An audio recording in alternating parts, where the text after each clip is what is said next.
자, 그럼 먼저 한 주간의 기억의 뉴스를 정리해드리겠습니다. 뉴스 이슈 국민일보의 박용미 기자 자리에 있습니다. 어서 오세요. 안녕하세요. 국민일보 박용미 기자입니다. 자, 오늘 전해주실 소식은요. 이 대한민국 최초의 민주선거는 1948년 재헌국회로 알려져 있는데요.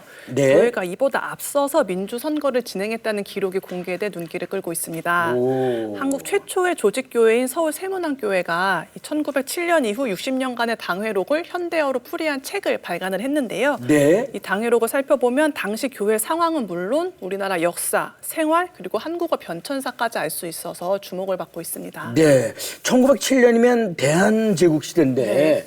그때 작성됐던 것들이 지금까지 이렇게 남아있다면 아주 귀한 기록일 것 같습니다. 네.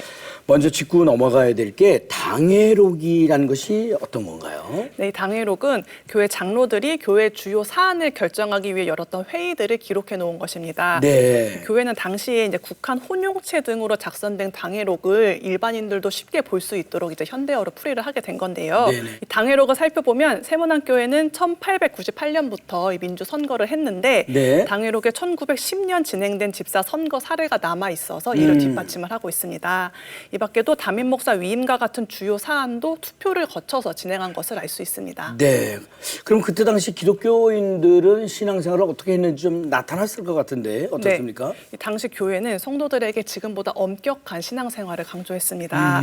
이 술집 운영자에게 세를 놓거나 주일 네. 성수를 지키지 않는 경우, 그리고 음주, 믿지 않는 집안과 결혼, 심지어 남녀 학생들이 연애 편지를 교환했다는 이유로 치리를 받았던 기록이 남아 있습니다. 예. 네네. 특히 우상 숭배를 하거나 처벌들이 있는 출교까지 시키기도 했는데요. 가정을 중요시하고 기독교인들의 거룩한 차별성을 권장했던 것으로 볼 수가 있습니다. 또 이 광복 전에 남긴 당회록에는 북한에서 온 교인들의 이전 교회 이름 그리고 당시 목회자 이름까지 상세하게 나와 있어서 통일 후 북한의 종교시설 복원에도 큰 도움이 될 것으로 보입니다. 그렇군요. 네. 어떻습니까? 세문안교회의 역사가 오래된 만큼 우리가 알만한 유명 인물의 흔적도 이렇게 남아있지 않겠습니까? 네, 맞습니다. 이 한국 사회 근대화에 이바지한 인물들이 세례를 받은 기록들이 남아 있는데요. 네. 1921년 조선어 연구회를 조직해서 한글 연구에 헌신한 최현배와 장지영, 그리고 세브란스 병원 의학교 1회 졸업생인 홍석후와 그의 동생 홍남파, 세계적인 작곡가 윤희상, 그리고 독립운동가 김마리아 등이 이 세문안교회에서 신앙을 키웠습니다. 네네. 이상학 세문안교회 목사는 교회사 연구자뿐만 아니라 일반인들도 이 책을 통해서 당시 교회와 사회 역사를 알게 됐으면 좋겠다는 바람을 밝혔습니다. 네. 과거에는 한국교회가 근대화든 민주화이든 뭐든지 이렇게 앞서서 해나갔던 것 같은데요. 한국교회의 그 전통과 귀한 역사를 우리가 기억하고 지켜가는 데도 이렇게 노력을 했으면 좋겠다는 생각 해봅니다. 네. 자, 다음 소식은요. 한반도 평화통일을 기원하는 초교파 기도 모임 주빌리 통일구국기도회가 다음 달 4일 1000회를 맞이합니다. 네네. 주빌리는 20년 전에 서울 사랑의교회 대학부와 부흥왕국이 함께했던 부흥을 위한 연합기도운동에서 시작이 됐는데요. 2011년 31개 통일선교단체들이 모여서 주빌리라는 이름으로 재출범을 한 이래 지금까지 매주 목요일마다 빠짐없이 기도의 재단을 쌓았습니다. 네. 심지어 명절에도 쉬지 않고 코로나19 때도 온라인 예배를 놓지 않으면서 기도를 이어왔다고 합니다. 네.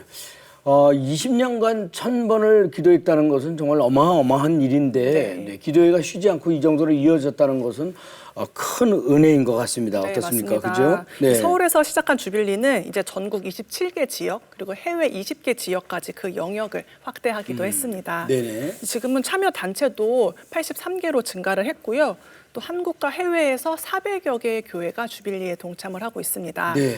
해외까지 포함하면 지금까지 4,900차 기도회가 진행이 됐고요. 70만 명이 1만 시간 이상 기도에 동참한 것으로 집계가 됩니다. 네네. 이 해마다 기도 큰 모임을 비롯해서 한민족 통일 선교 서밋 그리고 청소년 통일 캠프 등을 꾸준히 열면서 전 세계 그리고 전 세대가 이 북한을 위해 한 마음을 모으도록 애써왔습니다. 정권이 바뀔 때마다 남북 관계는 요동을 쳤지만요. 하나님의 때에 올바른 방법으로 통일이 이루어지도록 20년간 기도를 해왔습니다. 네네. 그랬군요.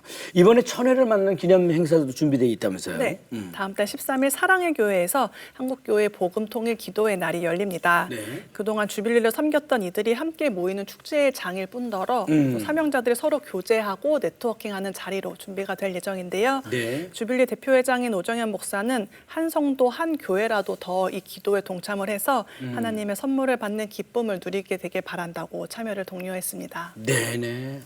천번을 이어온 기도인 만큼 그 간절함 역시 크겠죠. 한반도의 평화 통일을 위한 이 기도에 하나님께서 반드시 응답해 주실 것이라 믿어보면서요. 이 기도에 보다 많은 분들이 동참해 주셨으면 좋겠습니다. 박유미 기자 대단히 감사합니다. 수고하셨습니다. 감사합니다. 자, 이어지는 단신 뉴스 보시고요. 다음 출연자 만나보시겠습니다.